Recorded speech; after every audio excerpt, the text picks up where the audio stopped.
প্রিয় দেশবাসী সবাই কেমন আছেন? আশা করি সবাই আগের মতো ভালো নেই। যেভাবে আমাদের এই গাজায় যেভাবে যুদ্ধ চালাইতে আসছে ইসরায়েল বাহিনী, আসলে আমাদের মুসলমান ভাইয়েরা অনেক কষ্টের ভিতরে আছে। গাজায় যেভাবে তাদের উপরে নির্যাতন এবং অসহায় মানুষের উপর যেভাবে জুলুম অত্যাচার শুরু করছে ইসরায়েল বাহিনী, আসলে এসব বুক ধরানির মতো না। আমার একজনের অন্তরটা ফেটে যাচ্ছে। আমার মুসলমান ভাইয়েরা গাজায় ইসরায়েল বাহিনীর হাতে শহীদ হচ্ছে, নিপীড়িত হচ্ছে। আজকে যদি আমার একজনের যাওয়ার মতো কোনো সামর্থ্য থাকতো, আমি নিজে একজন চলে যেতাম যুদ্ধের ময়দানে, গিয়ে ওদেরকে আমার শক্তি মোতাবেক যতদূর পারি আমি ওদের উপর ঝাঁপিয়ে পড়তাম।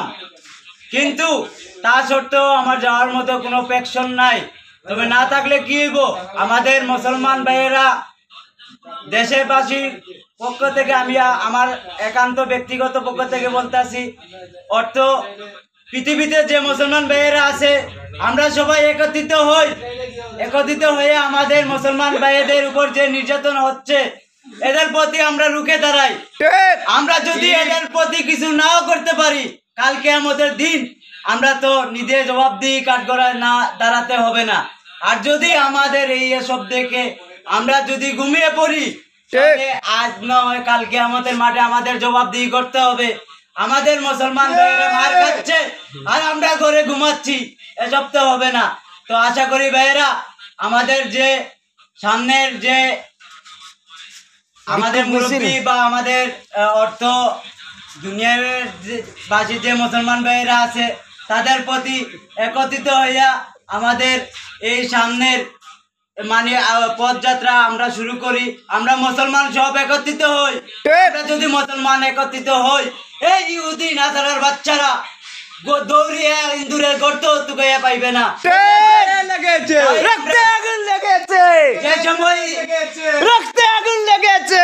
আমরা যে সময় জিহাদের ঘোষণা হবে, যার যাহা নিয়ে আমরা রাস্তায় জিহাদের জন্য প্রস্তুত হবো কিনা বলো?